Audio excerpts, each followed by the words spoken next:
Good evening and welcome to the June 5, 2024 regular meeting of the Holland City Council. I'm Mayor Nathan Box and I'm calling this meeting to order.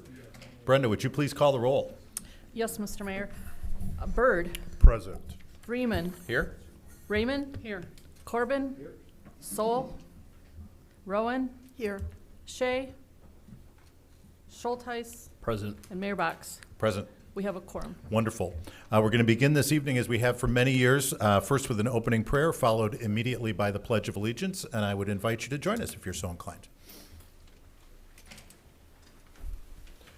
Please pray with me if you're so inclined. Lord, thank you for this day.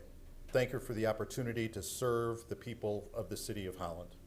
Please be with those members who are not here with us this evening and look after all of the residents of the city of Holland, the people that we have chosen and dedicated ourselves to serve.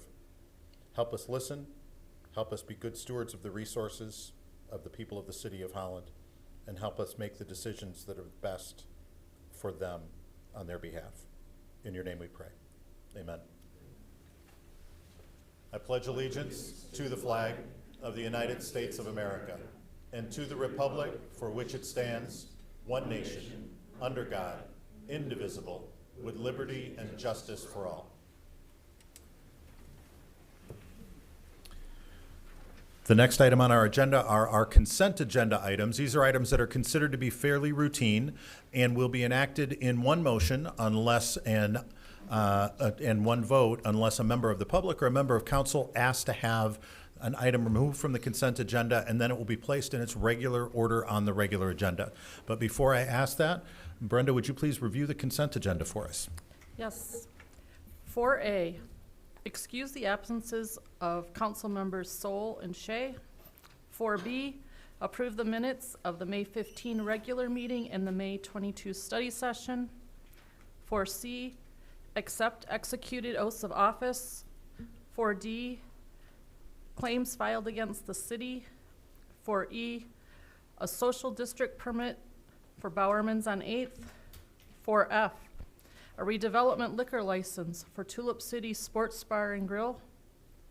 4G, traffic changes, parking restrictions on Central Avenue in front of Maplewood School, 22nd Street between Maple and Washington Avenues, and around Holland Aquatic Center driveways. 4H, set a hearing for Starfish Brands for a PA 198 tax abatement. 4I, award the bid for the Depot and 9th Street parking deck cleaning. 4J, the March financial reports. 4K, the quarterly investment report. 4L, approve a credit card processing agreement. 4M, accept a certified local government grant for the Holland Museum. 4N, approve the purchase of a paint line striper. 4O, accept the MCOL's Public Safety Academy Assistance Program grant. And 4P, a revocable license agreement for projecting sign and awnings at 55 and 57 East 8th. Thank you, Brenda. Is there any member of the public that would like to have an item removed from the consent agenda and placed in its regular order on the regular agenda? Seeing none. Any member of council that would like to have an item removed from consent and placed on the regular agenda? Yes, Mayor. Yes, Mr. Byrd. I would like to remove items E, social district permit resolution, and G, the traffic changes and parking resolutions. Okay, and those then will go in their regular order on the agenda as item 12D2 and 12E1.1. Is there anyone else who would like to remove an item from consent and place on the regular agenda? Seeing none, what is the pleasure of council in regard to the consent agenda? Move to approve the agenda as presented minus E and J, or Great. G, excuse me. Moved by Vreeman, is there support? Support by Schultheis. Any discussion? Brenda, would you please call the roll? Okay, Byrd. Yes. Freeman. Yes. Raymond. Yes. Corbin. Yes. Rowan. Yes. Schultheis. Yes. And Mayor Box. Yes. Motion carries. Great, thank you. Next item on our agenda is public comment. We provide in every one of our meetings under the Open Meetings Act of the State of Michigan the opportunity for the public to be able to speak to council, both in our regular meetings, but also in every single board, committee, and commission meeting. We do have guidelines that we ask you to follow, and that is that each person may speak just one time for a maximum of 5 minutes. There are 3 lights on the dais in front of me to help you keep track of your time. There's a green light. That means you're doing well on time. There's a yellow light, which means you have 1 minute left, and a red light, which means your time has expired, and we are strict about that. This is one-way communication. It's an opportunity for you to speak to us about what you think is important. We don't answer questions at this time or engage in discussion, but if there's a question that staff can answer, they may be able to circle back to you to answer that question for you. We ask that when you come forward, you approach the podium and please state your name and municipality for the record so we know who it is that's addressing council. And also, please address all of your comments to City Council and speak into the microphone because we do have people watching at home and they'd like to be able to hear you as well. Having said that, is there anyone here who would like to address council at this time? If so, please come forward.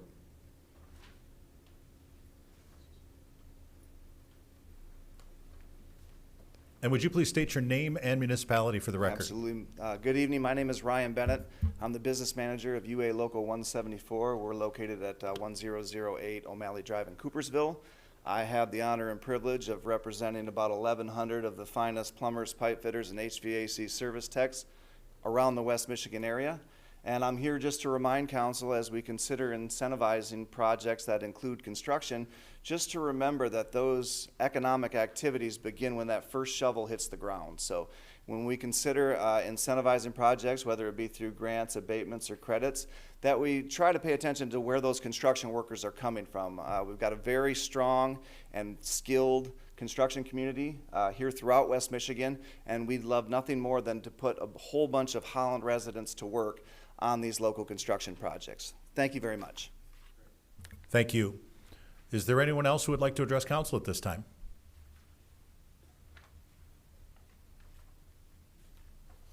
No, go ahead. Go ahead. And would you please state your name and municipality for the record? Sure. My name is Doug Zylstra. I'm the County Commissioner for the City of Holland. I live at 152 East 24th Street. Mr. Mayor and Council, I want to stop by and give an update on some of the things happening in Ottawa County. First one is the Family Justice Center. This past May 30, we had a ribbon cutting ceremony for the new 56,000 square foot Family Justice Center facility. The Justice Center will bring the Family Division of the 20th Judicial Circuit Court together to provide coordinated services to Ottawa County residents in a family and child-friendly environment. The Family Justice Center will help support the concept of one judge, one family, by bringing together the judges, attorney referees, and court staff who handle domestic relation cases. 3 judges, 3 attorney referees, juvenile court services, friend of the court, legal self-help, and the county clerk circuit court records will operate in the new building. Services and hearings will officially begin on July 23, and as a bonus, visitors will be greeted by a 36-foot tall mural by Holland artist Joel Schoon-Tanis, showcasing some of the wildlife unique features of the Ottawa County landscape. Second item is body cam. This is an issue we've been working on for quite some time in Ottawa County. Ottawa County Sheriff's Office has selected Axon Inc. as the vendor for the body camera in-car camera project. The project has been a long-standing priority, and I'm excited that we finally get to the stage. Work will begin in the next several weeks to begin the countywide system for the Sheriff's Office. The project will include 200 body cameras and 120 car cameras, along with system software and operating system. Third thing is the Art Trust. Every year this is a great event. Ottawa County is once again partnering with the Holland Area Arts Council on the 2024 Ottawa County Art Trust exhibition. The exhibition is a juried art show for artists who live or work in Ottawa County. Artists are invited to submit their work reflecting cultural traditions, activities, or natural features that represent life in our county. Submission guidelines and forms are available at myottawa.org/Art Trust. Purchase awards are bestowed at top work selected by jurors who this year include Kathy O'Brien and Mark Jones of Ottawa House Clay and Glass. Important dates to remember: June 17 and 18 are for the art drop-off between 10 a.m. and 2 p.m. And then on June 24th, exhibition opens with reception and awards at 4 p.m. This can be, the drop-off is at the administration building, 12220 Fillmore Street. And the last item is officers' compensation. We have a compensation committee, much like you do.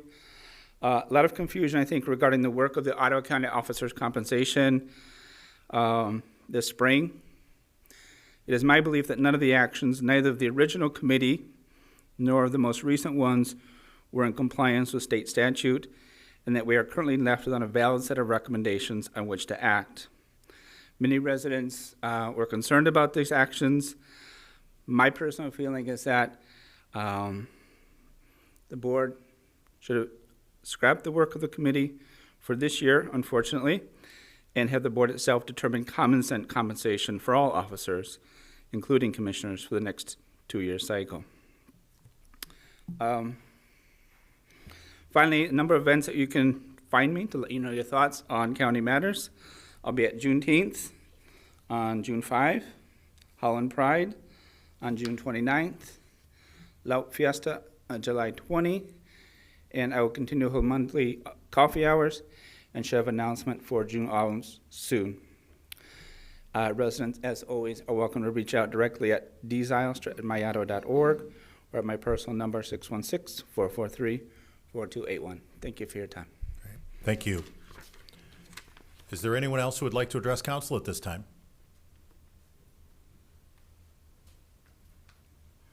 And would you please state your name and municipality for the record?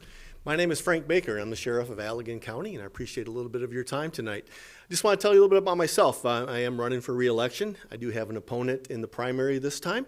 And for those that may not know me, I have 34 years at the sheriff's office, the last almost 8 now as your elected sheriff in 32nd Street South. And excited about some of the things we've accomplished in my first 2 terms, especially this last one, where we've been able to outfit all of our road patrol deputies now with body cameras, and I know Commissioner Zylstra spoke about that. It's a big achievement. It's a big project. A lot of people think it's real easy. You buy cameras, you put them on, and you're good to go, but there's a lot more to it. And it's been a long process for us, and I wish them well in their process. But we've had those now for 2 years, and this summer we'll be putting them on our Marine Patrol deputies as well as our reserve deputies. And we've also found a use for them in the Correction Center as well. But I'm proud of that on the law enforcement side. I'm also proud of the work we've done with our public schools to get school resource officers back in the schools. I know Councilman Corbin was initially part of that when he was with us, and we're very excited about what we've been able to do in the last couple of years. Also on the correction side, I'm very proud of our accomplishments in our correction center with programs such as our career readiness program, where we've been able to partner potential employers with inmates so that hopefully they can have employment upon the doors opening and them being released. We teach them skills such as how to fill out an application for a job, how to build a resume, how to conduct a job interview and explain the gaps in employment while they were with us. But we've actually been able to, through Zoom, do job interviews and have had jobs waiting for inmates upon their release, which we think is key to their success. When we can open the door, let them out, and they have a job waiting where they can have money in their pocket, and hopefully their families can then be reunited and in a way that they can succeed and get them away from some of the issues that may have brought them to us in the first place. Very proud of those programs. Also within the Correction Center, our faith-based program, our community reentry unit. Very proud of the work that they do with volunteers that come in, minister to the inmates that choose to be in the program and live together in a dormitory setting where they have counseling such as anger management, NA, dealing with Narcotics Anonymous, Alcoholics Anonymous come in. We have different ways of dealing with some of those situations because obviously addiction is a huge issue, as well as anger management classes and other different types of therapy that we conduct while they're in there. And this is done with volunteers, and then also through some grants we receive from the Community Corrections Advisory Board. But I would be happy to stick around and answer any questions tonight after I'm done and hand out a little bit of literature, but I would ask for your support in August. I think we have accomplished a lot, and if there is anything more that you would like to see or hear, always welcome to that, and I don't want to take too much of your time, but thank you for this opportunity to share with you some of the things that we have going on in Allegan County. Great. Thank you very much. Thank you. Is there anyone else who would like to address council at this time?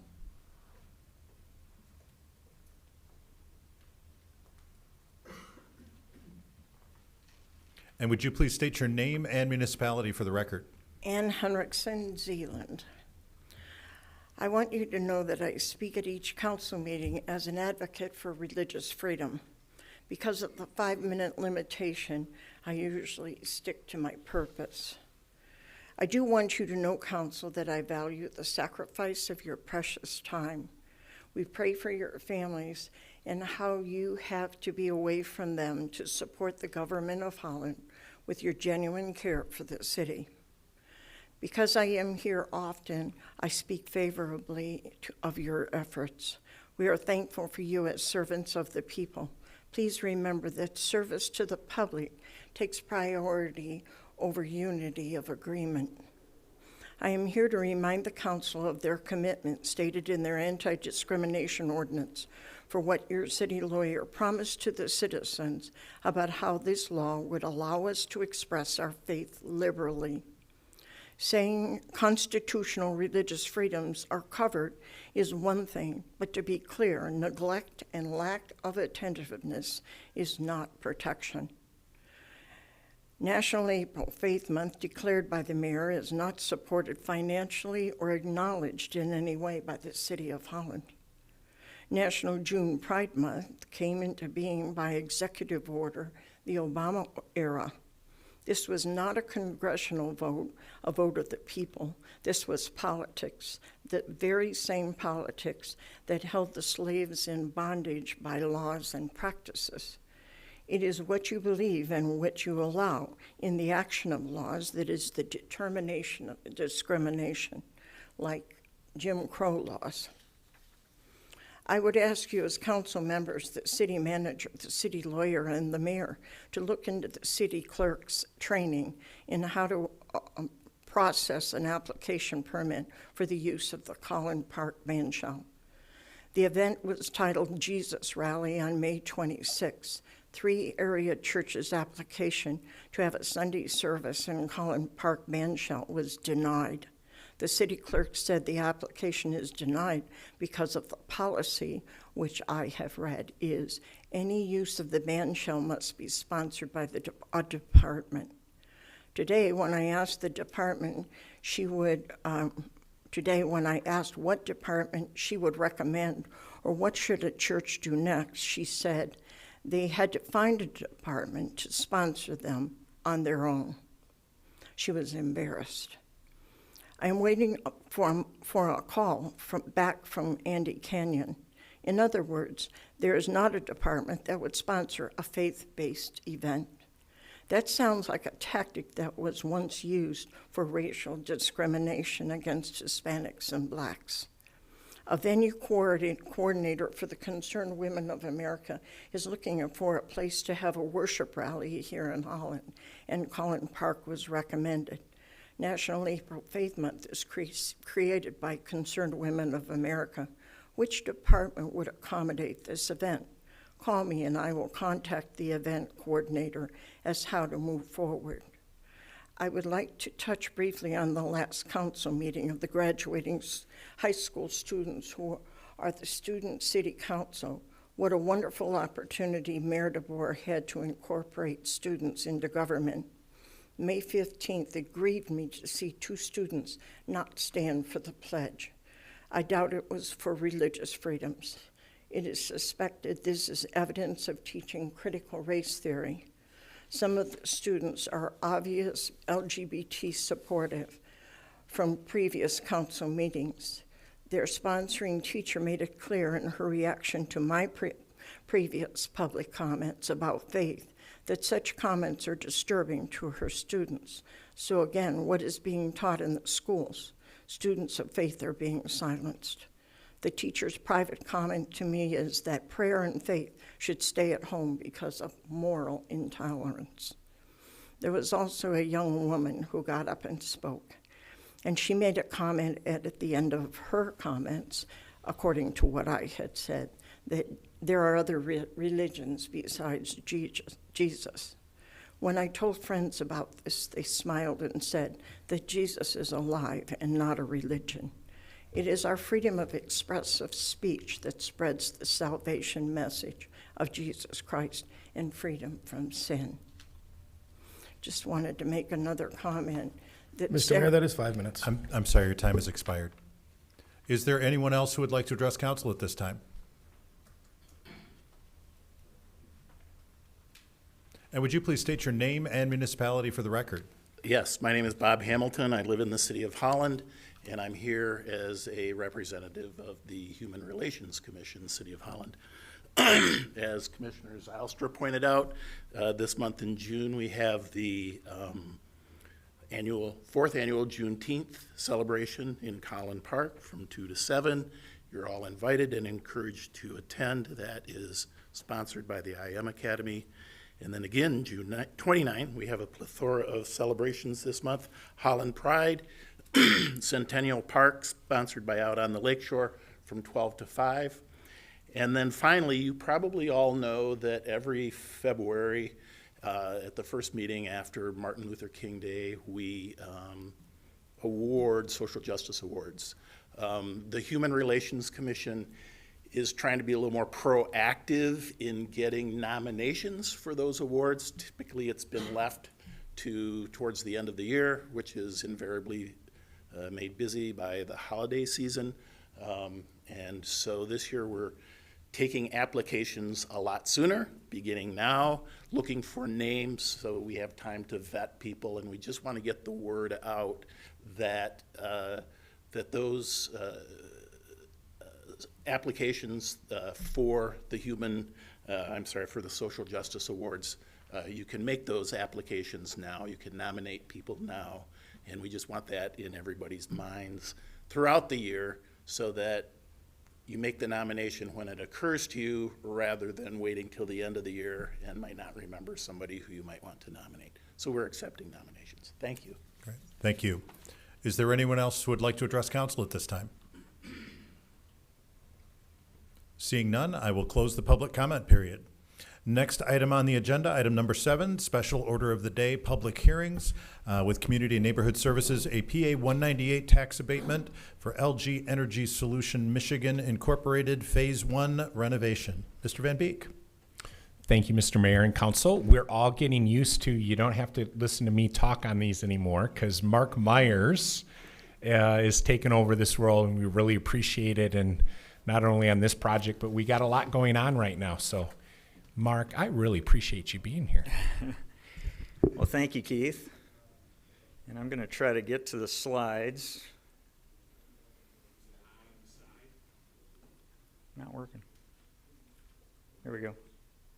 Very good. All right. Thank you, Keith. Thank you, Mayor and Council. Pleased to present on yet another industrial development. You'll be familiar with this company as we had a presentation back in December about their various projects. The one on the agenda tonight is renovation of their original facility that was built in 2010. As you know, they're a manufacturer of lithium-ion batteries, and the technology has changed significantly in the last dozen years. So they're renovating the existing an original plant.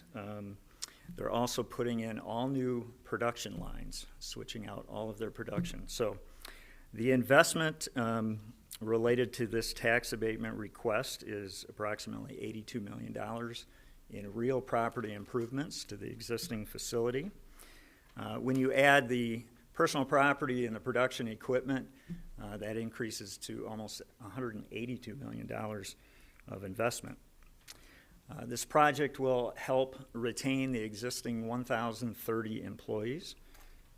It will not add any new jobs, but of course, they're also constructing their Phase 2 facility, which will add approximately 1,200 jobs. We do have representatives here tonight if you have any questions for them, and I'm happy to answer questions as well. So, thank you very much. Questions for staff? Mr. Byrd. I have one question. How many abatements has this been now? Well, December was, Like as I'll as start whole? as a whole. Yeah. This will be their fourth. Help me out, Keith. Some of them precede me. Yeah, so the way I'm going to work through it, and Mark and I might tag team on this a little bit, and Jennifer Owens from Lakeshore Advantage might be able to help too. But the way that I always go back to thinking about this is, remember, there's phase 1, there's phase 2, and then there's the phase 3, which is, yeah, well, so phase 1, there was an original REN zone, which is now in the final years of expiring. But then there's also sometimes 198 tax abatements in different phases of that if they add something or if it's at the end of that REN zone that they can request. Correct. So you've got that could be also on phase 1. And now, because they're going back in and basically retooling everything, then they can ask for a 198 on that also. Okay? And the timing of all that gets a little bit interesting. And I will say, too, that on the fact sheet, there's something in there that really, when you take a look at depreciation and all the things that Jim Bush does as our assessor, at this stage in the process, we just kind of say it's 82 million, but because of depreciation, that doesn't necessarily mean that's like the amount that will be on the documents, right? So phase 2, I always like to remind people, you will recall that functionally from a planning perspective and even the REN zone perspective, even though that was approved 3 years ago, 2.5 years ago now, 3 years ago, that really was all programmed in the initial approval way back in 2010.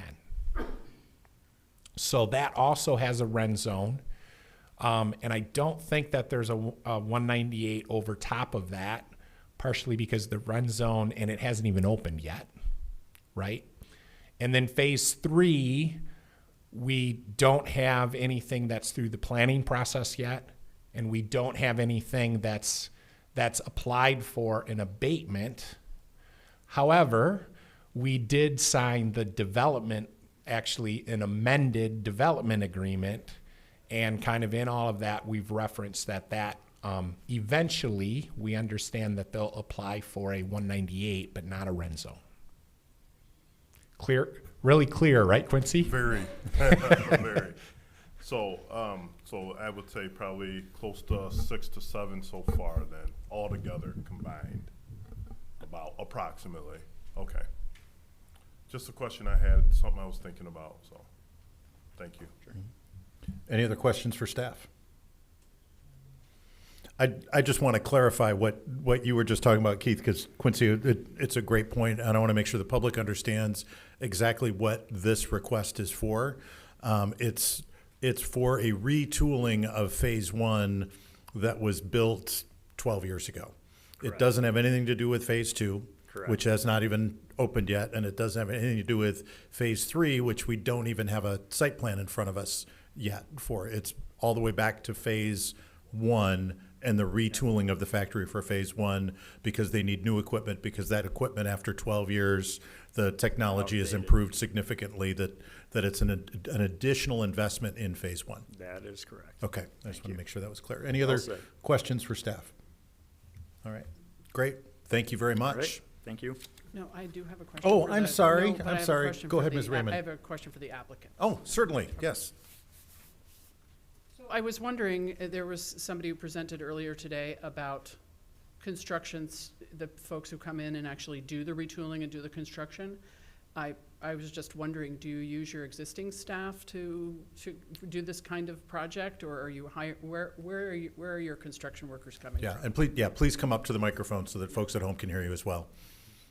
And please state your name and municipality or what your role is with the company. My name is Roger Trabole. I'm actually from Rockford, Michigan, but I spent most of my life in Holland, Michigan at LG.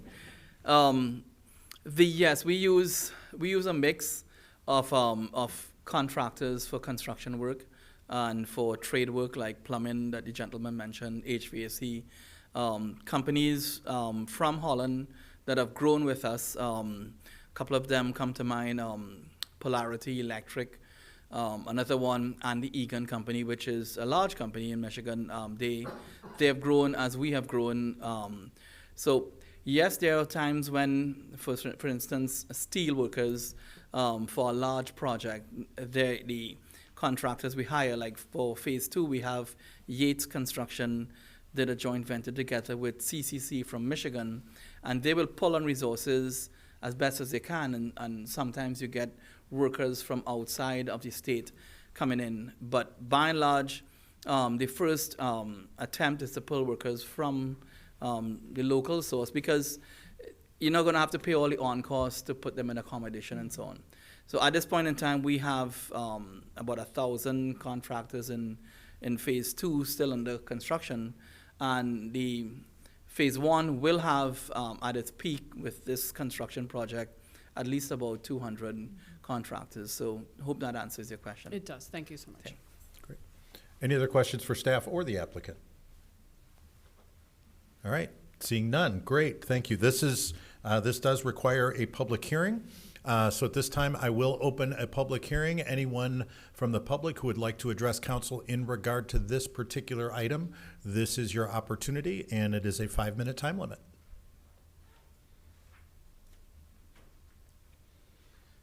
And again, would you please state your name and municipality for the Absolutely. record? Ryan Bennett, Business Manager, UA Local 174, Coopersville, Ottawa County.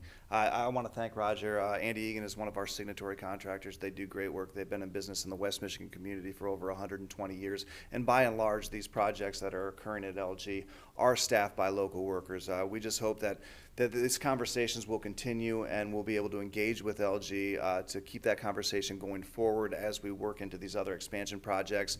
We hope to forge a tripartite relationship where they depend on us to help them hire local workers, because we're in your school districts, we're at your CTCs, we're recruiting the next generation of plumbers, pipe fitters, and HVAC service techs, and these are opportunities for skilled trades, apprenticeships that will lead to long-lasting building trades careers. So I'm hoping that our partnership, I actually had the opportunity to work on the initial build back in 2010.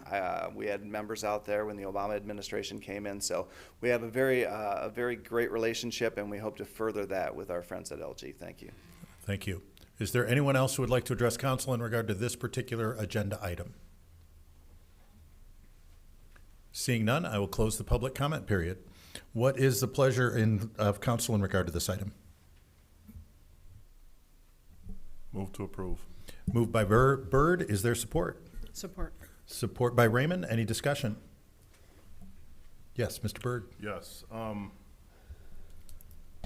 Holland is known for manufacturing. We have a lot of homegrown big manufacturers here. Herman Miller, Magna Donnelly, Gentex. They have contributed a lot to our community. You guys are an outsider, and you're coming into a wonderful city, and you guys have embraced it as outsiders. You guys have, I looked just recently at the contribution you gave to our public safety. I appreciate what you guys are doing. This is, as we stated earlier, 2010, here we are, 2024, and it just shows the commitment that you have to the city, to the community, to the individuals here, to do what you're doing and have that long-term goal to be solidified in Holland as one of the great places to work. So I appreciate what you guys are doing. Any other discussion? Seeing none, Brenda, would you please call the roll? Freeman. Yes. Raymond. Yes. Corbin. Yes. Rowan. Yes. Schultheis. Yes. Byrd. Yes. Mayor Box. Yes. Motion carries. Great, thank you.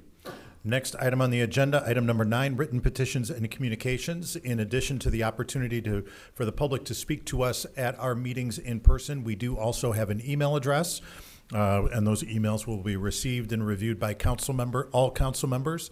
Is publiccomment@cityofholland.com. That's publiccomment@cityofholland.com. When we receive those emails, we collect them and then accept them into the record during our regular meetings when we have them. We don't have any this evening, but I always like to make sure that the public knows that they can reach City Council at public comment at cityofholland.com. Next item on the agenda, I believe, is one of the items that was taken off of the consent agenda, and that would be item 12D2 in regard to the social district. Mr. Van Beekman, Bowerman's Blueberries. Yes, thank you, Mr. Mayor. And I'll just present this one quickly and then maybe field any questions, and Matt will help me with detail, as he's definitely probably more involved with this. Bowerman's, you'll recall, just maybe last meeting or a few before, requested a liquor license, which you approved. And now they're just doing the next step, basically asking to be included in the social district. We're not recommending any other changes overall to the social district. It's just periodically, we've done this before, where we've added one more entity to be able to participate in that social district. So that's what's before you tonight. I don't know if that's the question Quincy had, but or maybe there isn't one, but we're happy to answer anything you have. There really isn't a question. I know there was a lot of conversation around our social district when we initiated it. I just wanted to make sure that the public was aware of it. There were some questions from the constituents to me about it, so I just wanted to make sure that everybody who had the opportunity to watch this or go back and watch it understand what's going on. You bet. And Matt maybe can just give an update. I don't think there's any new news here. It's almost like amazing how little new news here, but just what the feedback that we're getting and how it's going. Yeah, so City Council approved this back in May of 2021. This is a result of the COVID pandemic, people being outside and being able to enjoy being downtown but without being indoors, right? It was something that the State Liquor Control Commission did. Like I said, you approved it. This is actually, believe it or not, should you approve this tonight, this will be the 19th establishment in downtown that has a social district license. That was actually quite a surprise to me that it was that many. But essentially, basically every establishment that has a liquor license also participates in the social district. Some more than others. All right, New Holland has the walk-up window, which is extremely popular, where somebody can get something and go downtown. But I would say that overall it's been extremely successful. There were a number of concerns that council shared with staff and myself and others. And I'm happy to report that I don't know of any incident that has happened in our downtown because of the social district. There may have been a cup laying next to a trash can. That would be the heart of the incidents that we've had with the social district. So it's been hugely important. You know, those 19 businesses that do participate, it is a significant economic impact to them. We've all been downtown where it's, yep, if you want to get into, you know, Big Lake for dinner, it's going to be a 2.5-hour wait. Well, this provides an opportunity for people to stay downtown. They can get something cold to drink and walk around and enjoy the beautiful flowers and scenery that is our downtown. Thank you. Appreciate it. Great. Any other questions? And just for clarification, Matt, we've got the map in front of us as part of our packet. This does not expand the boundaries of the social district. Matter of fact, it's probably about as close to the center of the social district as you can get. So it absolutely is. So it's just adding another participant, not expanding the boundaries. Correct. All right. Any other questions, comments from council? What is the pleasure of council in regard to item 12D2? Move to approve the social district permit. Moved by Freeman. Is there support? Support. Support by Byrd. Any discussion? Yes. Yes. Mr. Corbin. So as many of you know who's watching and on this board, as Quincy so alluded to, is I was one of the most reluctant ones and I voted against the social district when it was proposed for the various reasons you mentioned and additional reasons. I have been quite surprised that we haven't had any issues, and I'm very pleased that we haven't had any issues. So for that reason, and thank the staff for making sure it's maintained very well. But for that reason, I will be voting yes on this particular issue. Any other discussion? Seeing none. Brenda, would you please call the roll? And you don't have to start with Mr. Corbin. Okay. You may, but. I'll start with Raymond. Yes. Corbin. Yes. Rowan. Yes. Schultheis. Yes. Byrd. Yes. Freeman. Yes. And Mayor Box. Yes. Motion carries. Great, thank you. Next item on the agenda, again, one that was removed from the consent agenda, item 12E 1.1, traffic changes, parking restrictions on Central Avenue in front of Maplewood School, 22nd Street between Maple and Washington Avenues, and around the Holland Aquatic Center driveways. Mr. Van Beek. Yes, thank you, Mr. Mayor and Council. Brian White did stay, so he can present on this momentarily. Similarly, though, I'll just say you're all familiar with the process that we use here, where we present it for your information, and then as things are outlined, then you immediately table it. We send this information out to the neighborhood so that they're aware of what's going on, so we make sure that people are aware. We gather feedback if there is any, and then we bring it back to you to take final action. But I'll click through here, Brian, and I think the question, just wanting to make sure everyone is aware, is just to quickly go over what we're proposing in these two instances. Sure. Okay. Thank you, Keith. Good evening, Mayor Box. Good evening, council members and members of the public. So 2 areas where we're proposing parking changes.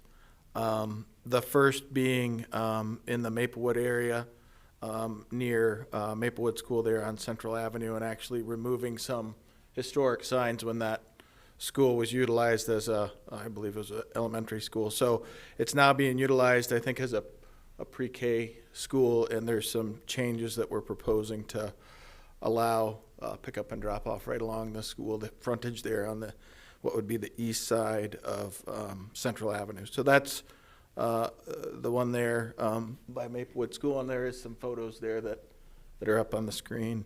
The second area is around the Holland Aquatic Center, and I know there's one photo about a parking that's in close proximity to the driveway. I think, let's see if I can click through that one. Yeah, so you can see there, picture on the right there. So we're proposing 20 feet setbacks from those driveways to keep that area clear, as well as on 22nd Street, the south side of 22nd Street between Washington and Maple. I know when there are events there at Holland Aquatic Center, that gets pretty tight, particularly for emergency vehicle access, that sort of thing. So that's the other area that we're proposing to add parking restrictions. Any questions for staff? Mr. Byrd. I don't have questions, but I'm the one who pulled this off, and again, spoke with Keith a little bit about this, but this is, I'm glad to see some of these changes. We have a lot of issues. I live in this neighborhood. I hear it from neighbors. During Coffee with Council, there was an individual in our neighborhood that came over to talk about traffic in this period. You know what? I think I'm in the wrong part to make comments. This is not the comment section. I don't have any questions for you. Okay. I was going to let you go on that. You figured out the parliamentary rules all by yourself. Mr. Freeman, did you have something? You're good? Mr. Corbin. Oh, Mr. Schulteis.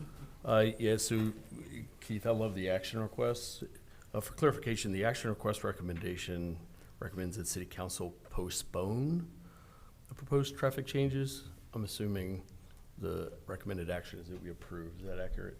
Correct. Thank you. So your action wouldn't put these into place. It would just postpone so we can use that process that we talked about to inform the neighborhood residents, and then we'd take this back to you at a future date where you'd actually consider and potentially take action on the recommended changes. Okay, so the action request is that we're postponing. Correct. Thank you.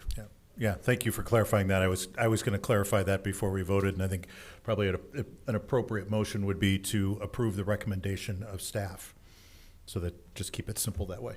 Mr. Corbin? Yes, I think I know the answer, but you made comments. I want to make sure that the people listening hear what you'd said. Did you mention remove the east side but not the west side of Maplewood, the signage that's standing currently? Yeah, correct. Okay, I just wanted to clarify that. Yeah. For those who are listening, it's not removing all signs, but just the East, one side. East side. Right, thank you. Yep.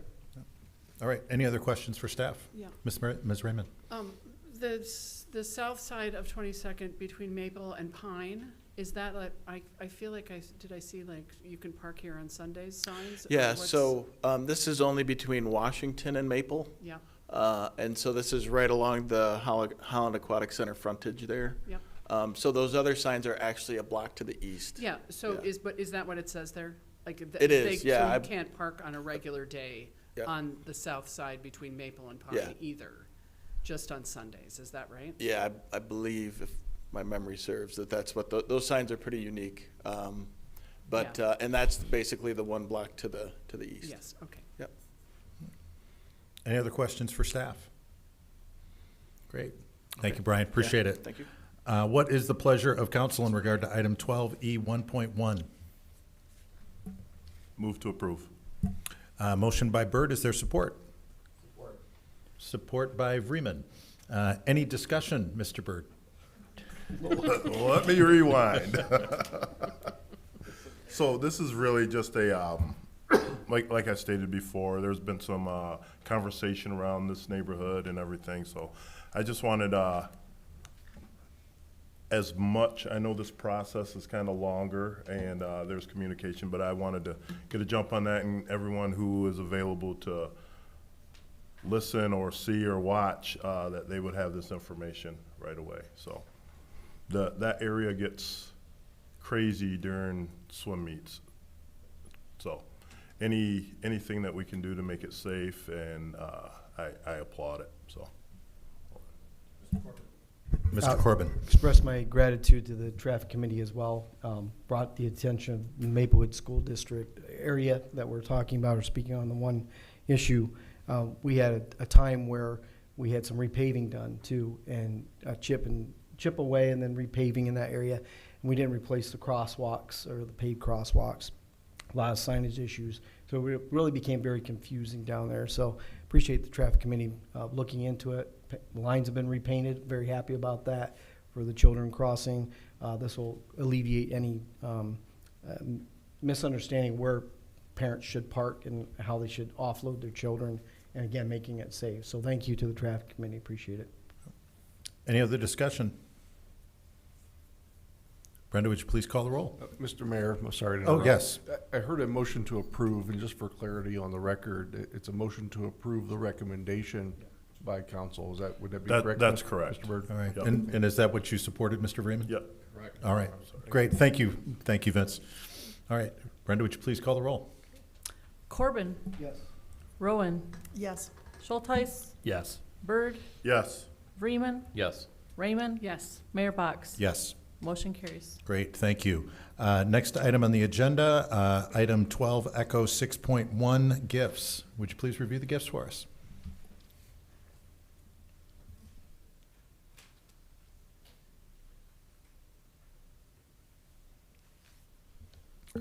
Okay, the city manager's office is pleased to report the following gifts. A $100 donation from the Greater Holland Zeeland Mayor's Prayer Breakfast on May 2 for the Holland Police Department's Honor Guard program. A $10,000 gift from LG Energy Solution for the Holland Police Department's Community Policing Fund to help those in need within the community. And a $10,000 gift from LG Energy Solution for the Holland Fire Department's Operation Home Safety Program to help those in need within the community. It's recommended the donations be accepted with appreciation and an expression of gratitude be forwarded to each donor. Great, thank you, Brenda. What is the pleasure of council in regard to the gifts? Move to approve the gifts, receive them, and send a note of gratitude. Moved by Vreeman, is there support? Support by Byrd. All those in favor say aye.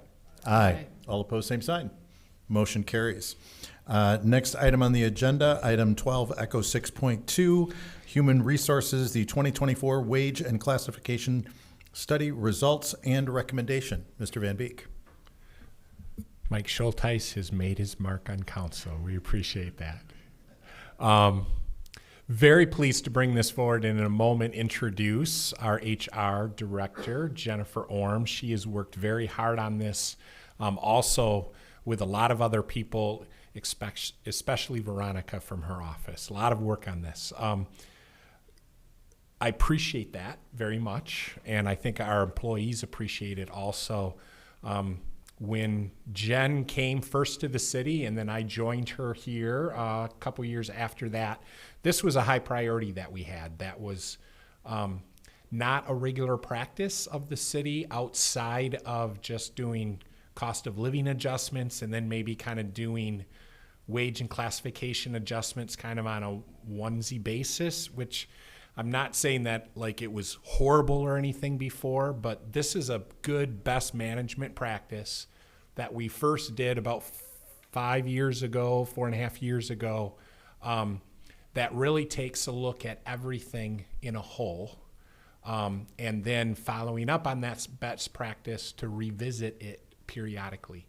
So that's what we've done here. Thank you for your willingness to budget this. And I think the report also speaks to, not surprisingly, there are some recommendations that are being made and brought to you tonight, but it also kind of recognized that we have a pretty good system in place and not a lot of changes. So that was great news. And again, thank you very much to you and your team for bringing this forward, Jennifer. Thank you. Good evening. All right, let's see. Okay, so as Keith mentioned, we did have our last study conducted in 2019, 2020, but as you know, the labor market has had a lot of changes since that time, so it was definitely time to have another study conducted. So just kind of a recap, we did send out an RFP from my office, and we sent that out to 7 different firms, and that was done in August, and then 3 sealed bids were received in September. And then you may recall, I was presenting to you not that long ago, we did hire Pontifex Consulting Group. They were awarded the bid in October. So since then, Pontifex sent their consultant, Pete Ronza. He visited the city. Horrible day to visit the city. We had a terrible snowstorm, but he showed up and was on time and met with various department directors. He met with myself, my staff, met with Keith as well, and just kind of talked about, hiring, retention, succession planning. With a lot of upcoming retirements, that's kind of top of mind for us in the Human Resources Department. A lot of key roles need to be filled currently and in the next few years. So we also asked all of our department directors and managers to evaluate their current job descriptions, because as you saw in the report, it's not just the job title comparing to other job titles.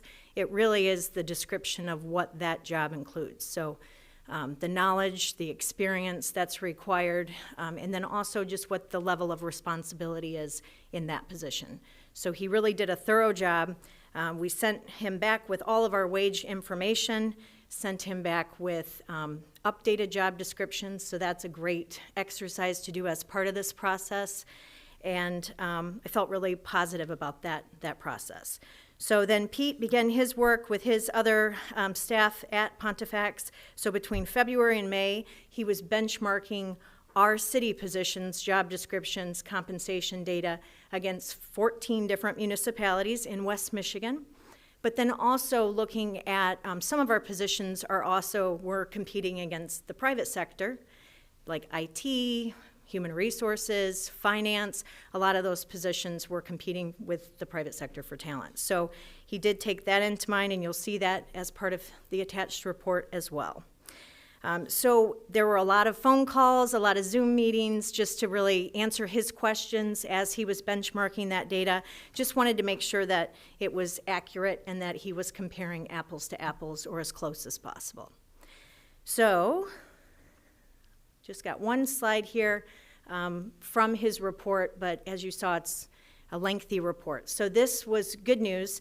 Overall, Pete said we were in great shape, which was good to hear. But again, since we just had a wage and classification study done 4 years before this, we knew we didn't have a lot of positions that were really, out of the overall market. So as you'll see, for the minimum step as part of our wage scale, and this is overall, we were a little bit high, actually 4.4% over market. And that's great for attracting new talent when we're competing against those other municipalities when we're hiring. So that was great. And it really does kind of confirm what I've been saying. We don't have a terrible time really attracting qualified candidates for many of our positions. We're paying right where we need to be. Midpoint of those ranges, we were slightly above 1.2%. And then at the maximum, we actually are a little bit low, but still within that margin of error. So Pete said overall, he didn't recommend that we, look at our entire pay structure and redesign that. So that was good news as well. All right, and then the next slide. There we go. So in May, the completed study was received from Pontifex Consulting Group.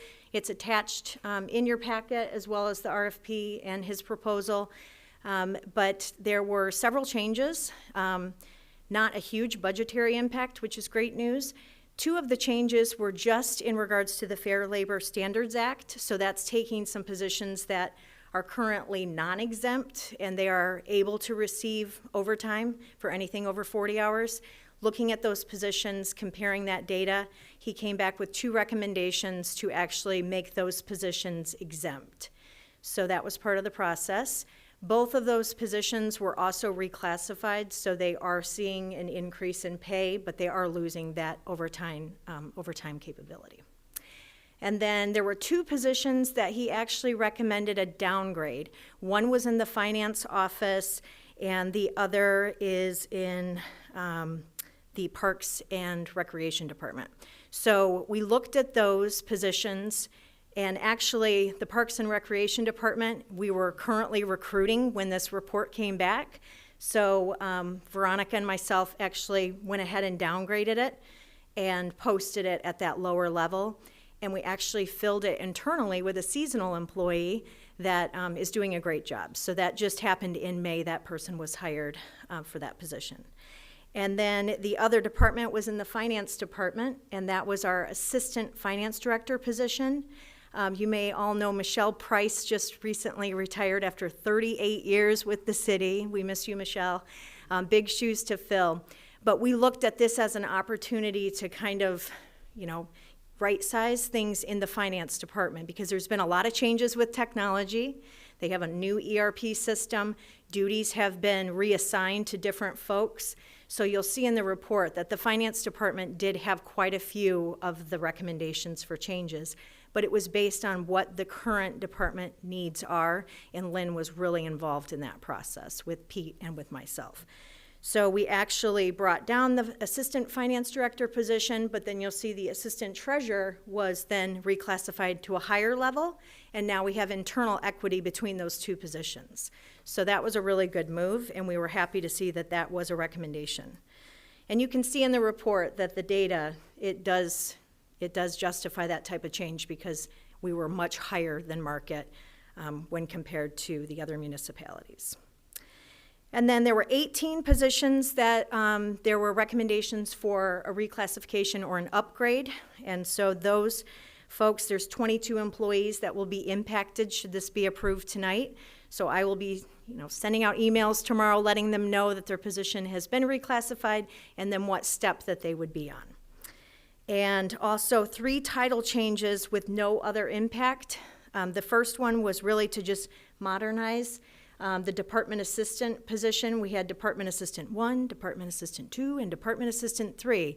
And it was a little blurry. So we decided to look at those positions specifically, and Pete came back recommending department assistant and then department specialist, and we split those folks into those groups. And then also the transportation department, the street and fleet maintenance supervisor, I believe, Brian, if I'm correct. So now is going to be the transportation manager, because Scott in that department really is managing. It won't rhyme anymore. That's the not so fun part. But it's a good move, and I think that it really does encompass what Scott is doing. He's managing a lot of people, whether it be heavy equipment operators, mechanics, inventory. So he's managing a lot of folks in that department. He truly is a manager. So those were the recommendations, and if these are approved this evening, we would implement the changes with our next payroll, which would be effective June 16th. Lynn and I worked together to kind of budget before we knew what the recommendations would be, so very early on in the process. We were very conservative. We budgeted $125,000 for the reclassifications in this current fiscal year. That's a payroll impact. And actually, it came out with $62,359. So we were way under budget, which is great. But those two downgrades did help. So just to be very transparent about that. She also budgeted with the next fiscal year $150,000. So again, we are very conservative with accepting the recommendations that have been presented to us. Great. So I am happy to answer any questions that you may have. Questions for staff? Yeah, Mr. Schulteis. Just to understand, what's the normal cadence for doing an assessment like this? Sure. Best practice is really 2 to 5 years.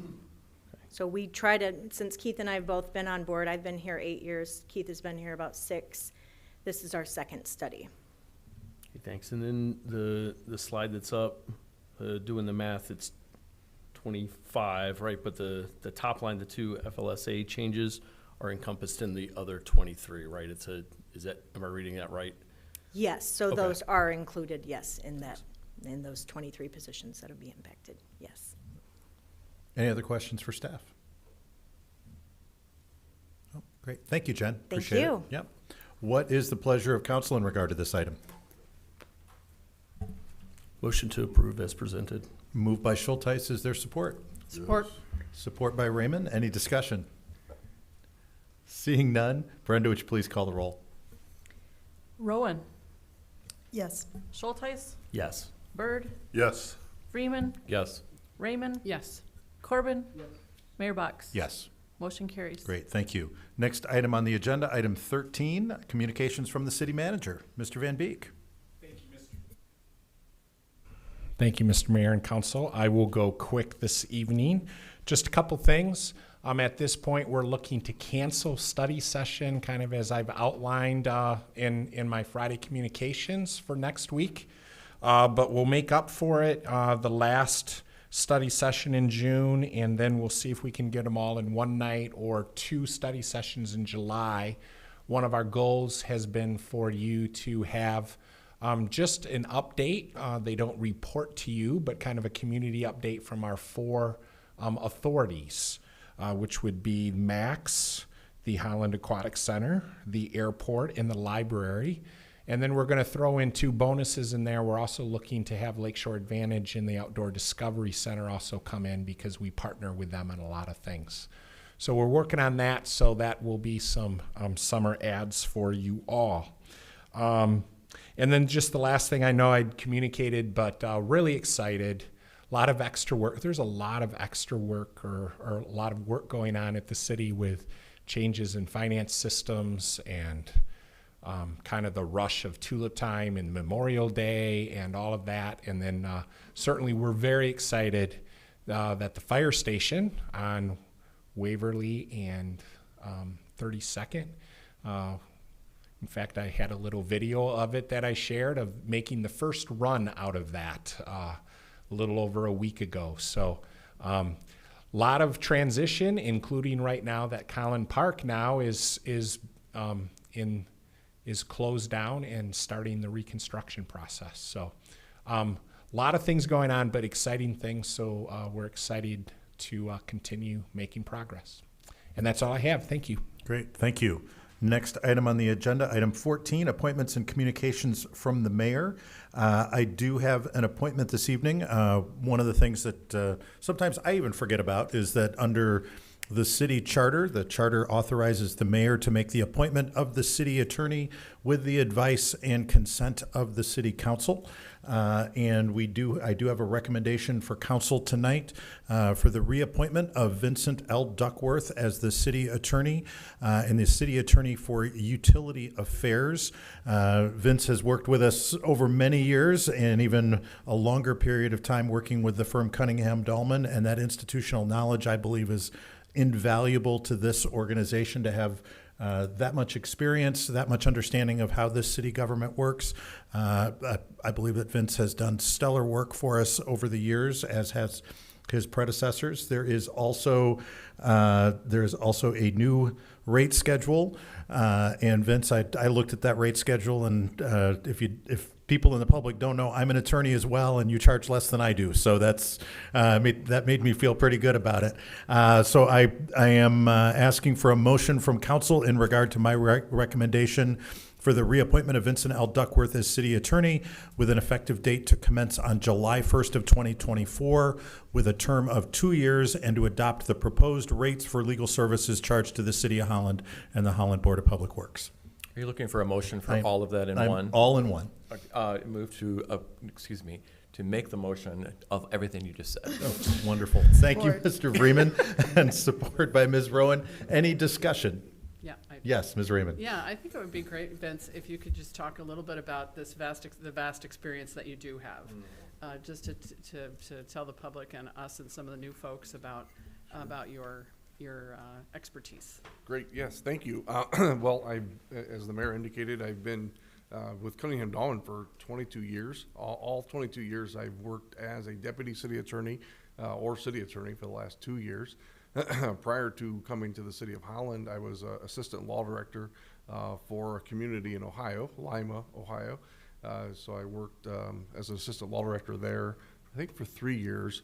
And then before that, I was at the Court of Appeals in Lima as a staff attorney for an appellate judge. And then before that, I worked in the Cleveland Heights Law Department during law school. I went to law school at night, and I worked a 40-hour a week job and got my experience at the Cleveland Heights Law Department as a prosecutor and also just a clerk doing research projects for the city of Cleveland Heights. So pretty much my whole legal career has been in municipal practice. I've been appointed education chair for the Michigan Association of Municipal Attorneys.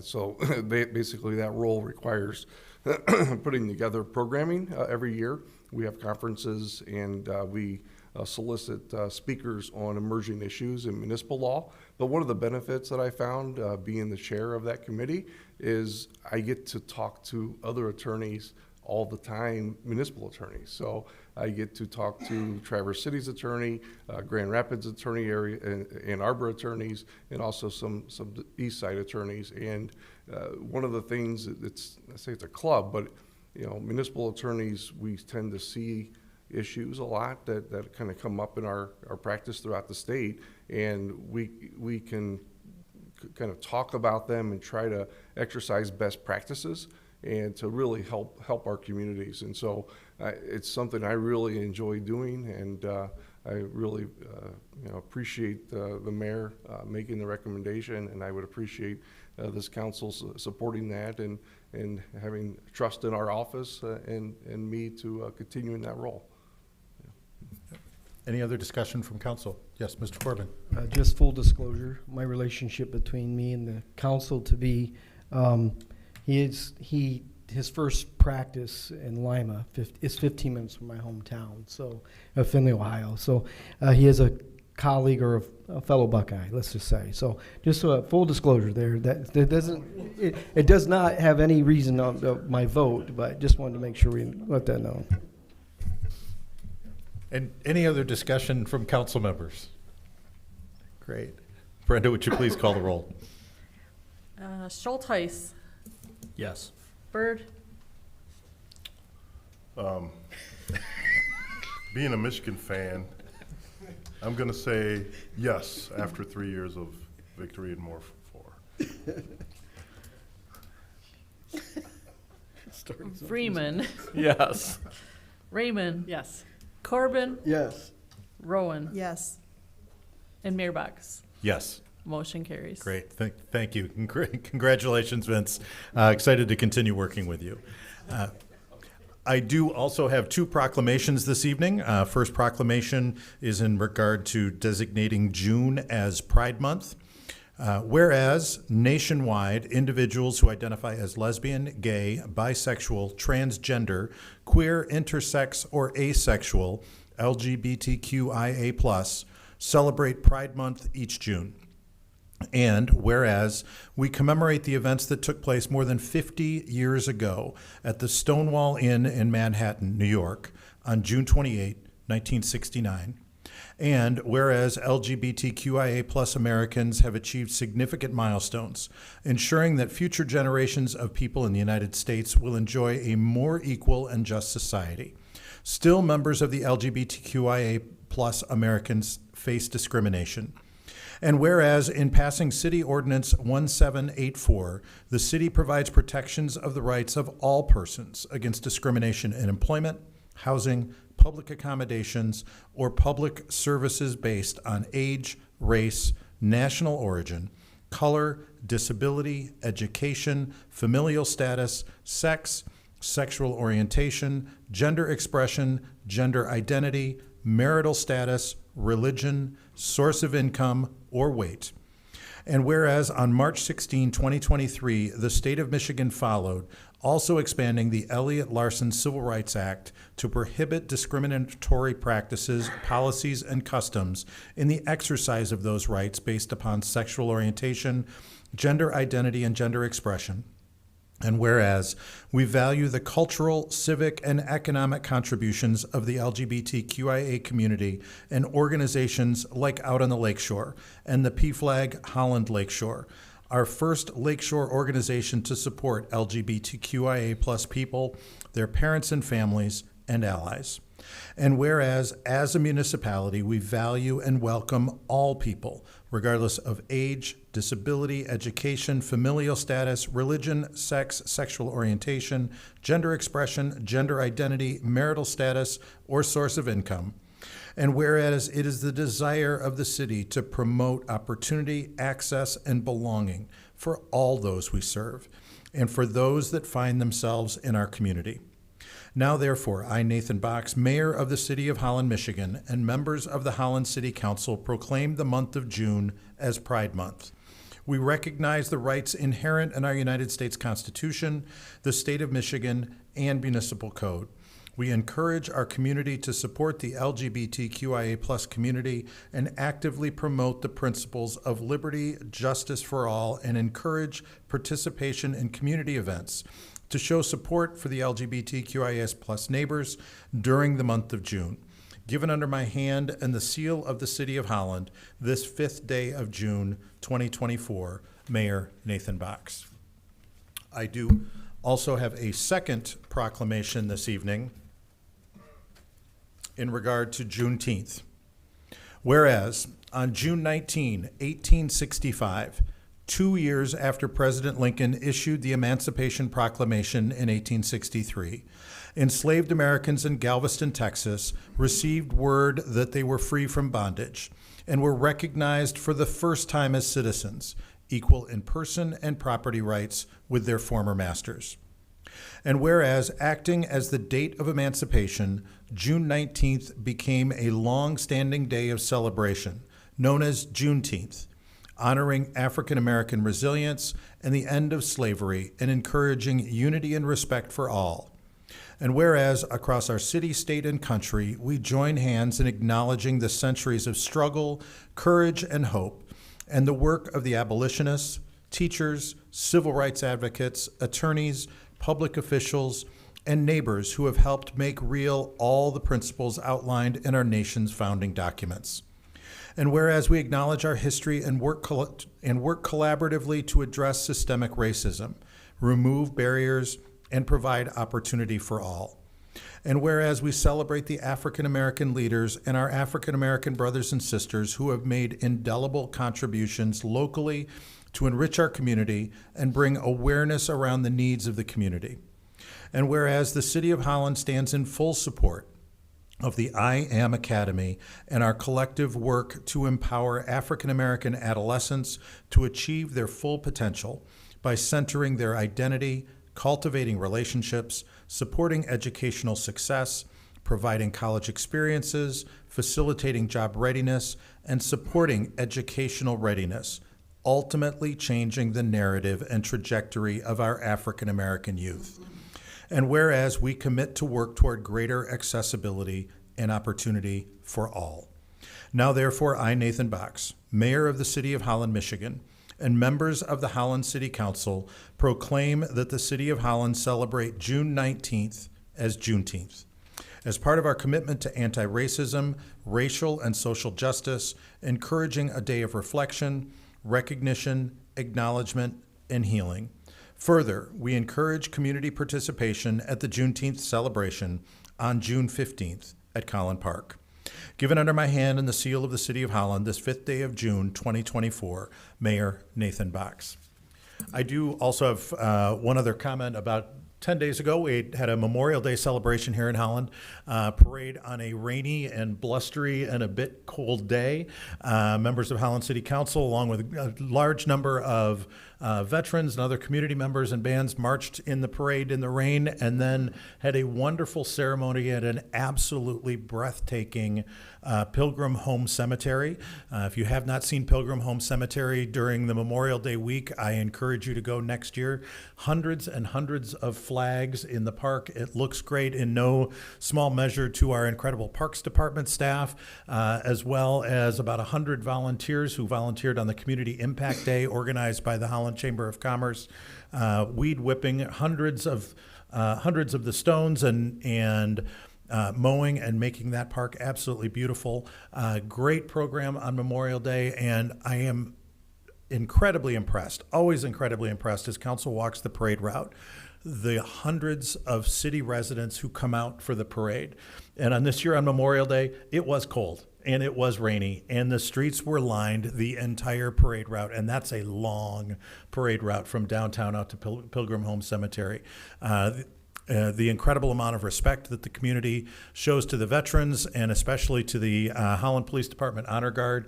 City Council gets the honor of walking right behind the Honor Guard and gets the opportunity to see residents stand up and applaud and salute the Honor Guard, and then as council comes through, sit down and stop applauding. But we like to bask in a little bit of the glory that the Honor Guard gets through that program, but I want to thank the organizers and especially want to thank our veterans, those who gave the greatest gift that they can give to their community, their life, for the freedoms that we all enjoy, and also the members of the public for coming out and supporting this community and showing what an incredible community Holland is on Memorial Day. And that is all that I have this evening. Next item is appointments, motions, and communications from council members. Mr. Corbin, I believe you have something this evening. Yeah, thank you, Your Honor. It's recommended the City Council accept the motion of Eva Dean Faulkner to the Community Pool Authority effective June 1st, 2024, term to expire June 30th, 2028. Do we have a motion in that regard? So moved. Moved by Raymond. Is there support? Support by Schulteis. All those in favor say aye. Aye. Aye. All opposed, same sign. Motion carries. Any other motions, communications, appointments from council members? Ms. Raymond. Yeah, I just wanted to thank I'm not sure who to thank, everyone, I guess. 11th Street has been under construction for, it seems like, forever.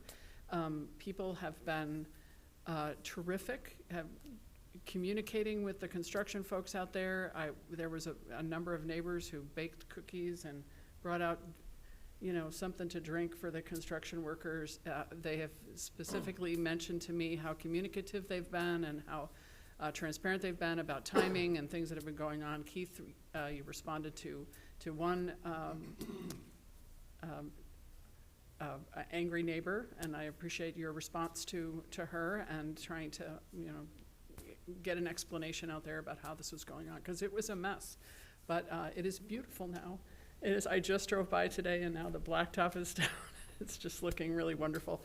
So lots of construction going on, certainly in the second ward. We've got now, they're working on Collin Park, as you mentioned, but I just really appreciated how smoothly it appears anyway, how that went. Great. Any other, yes, Mr. Vreeman. Just a request for Keith. You had talked about an upcoming agenda item with the different authorities coming, and I just want to ask if you can make sure that there's an overview of the relationship between us and the authorities, of how that works and how it doesn't work. Do you know what I mean? In a positive way, right? That's going to be the core of the presentation. Beautiful. Any other? Yes, Ms. Rowan. Mr. Mayor, thank you for your comments about the Memorial Day Parade. I echo everything that you said.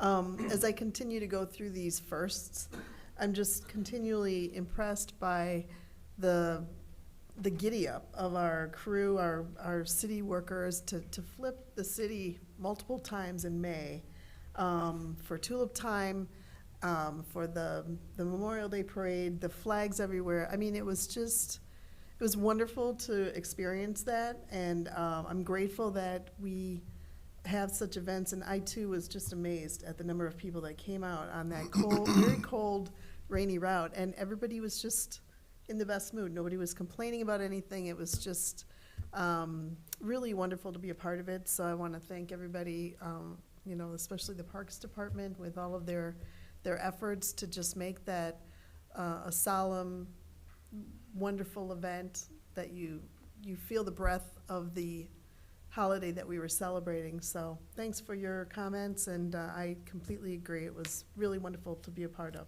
Great. Any other appointments, motions, communications? Mr. Byrd? Yes, I have a couple of comments. I want to echo what you said and what you said as well about Memorial Day Parade. I have not been there the last few, dealing with family things. I won't say dealing because I'm hanging out with my family, doing sporting events and stuff, but and I enjoy that immensely. But you know, I talk to my kids about being thankful, right? About being thankful in the little things even. And you know, we have a great community. We have what I believe one of the best communities in the country. And it's not undone. It's all based off of, we have Tulip Time. We have all these different things to be thankful for. You can go on to street performers on Thursdays, you know, us being able to sit here, and it really is based off of what Memorial Day is all about. Like you said, they gave the ultimate sacrifice to make sure that we as a country and us as a community have the ability to do what we desire to do. And I'm forever thankful for all those men and women who gave that ultimate sacrifice, and for all those veterans who are, we have one of the most powerful militaries in the world. We have the most powerful military in the world. And all those individuals who serve were not forced to serve. They volunteered their time and their life for all of us in this country. And so I'm very passionate about that holiday. That's one of my favorite holidays because, again, everything else derives from that. So just wanted to share that bit. This has been touched on numerous times, and I'm just going to repeat it, and this will probably be the last time today. Juneteenth, special celebration, June 15th at Collins Park, and from 2 to 7, and just want to, I guess, thank the Cherries publicly for doing this and putting this event on for the community. I appreciate it, and I know a lot of people in the community actually appreciate it as well. So thank you from me and from the community. Any other appointments, motions, communications from council members? Seeing none, I would entertain a motion to go into closed session for a periodic personnel evaluation of the city manager pursuant to a written request for a closed session. So moved. Moved by Vreeman. Is there support? Support. Support by Byrd. Before we call the roll, I just want to let the public know this is the point where we're going to stop the recording and the broadcast of the meeting. We will go back into regular session following the closed session, but we will not be taking any action following that closed session. So the broadcast won't come back on. If by some strange stretch of the imagination there is some action that's taken place afterwards, other than us adjourning the regular meeting, you can check in and check with the minutes and results of the meeting at City Hall tomorrow morning. But Brenda, would you please call the roll for us to go into closed session? Byrd. Yes. Vreeman. Yes. Raymond. Yes. Corbin. Yes. Rowan. Yes. Schulteis. Yes. Mayor Box. Yes. You're, I don't know. Motion passes? You're passed, yes. Okay. We're gonna take a few minutes to let the audience leave us here, also to take a quick bathroom break.